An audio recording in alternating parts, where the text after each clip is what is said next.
Did the father-son story come first or the political backdrop? That's like the core of the story. When approaching the script writing, which was the first element? Hi, my name is Akinola Davies Jr. I am a writer and director, and we're at the Bob Marley Museum for the Bob Marley Museum Independent Film Series. And we just showed our film, My Father's Shadow, co-written by both of us and directed by my brother, Akinola Davies Jr.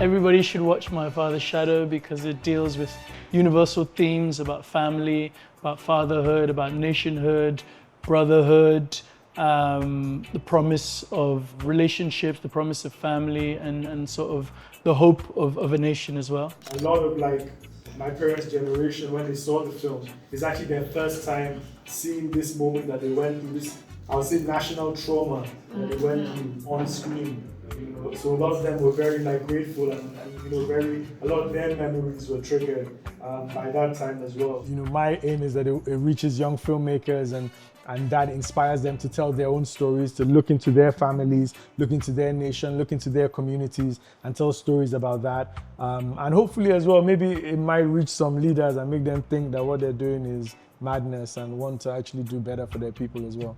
Normally on sets in Nigeria, there's no rap time. They rap when they rap, whether it's 6 a.m. or whatever.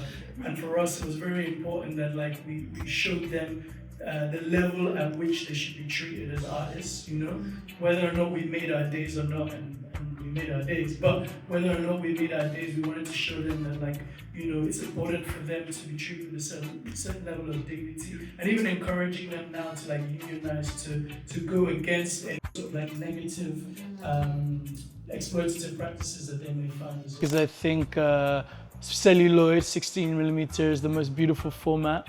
And I think my people deserve to be seen on the most beautiful format. I think our cities and landscapes deserve to be seen on the most beautiful format. And I think our collaborators below the line deserve to see their work on the most beautiful format because they're all artists. And I think it's very important for us to, as Black people, to show ourselves in a way that holds a lot of dignity and shows us as beautiful as we are.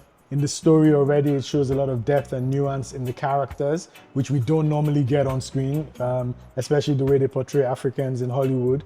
And so for us, it was just like, you know, paying homage to where we're from, paying homage to our characters, and like Akin said, shooting them beautifully as well.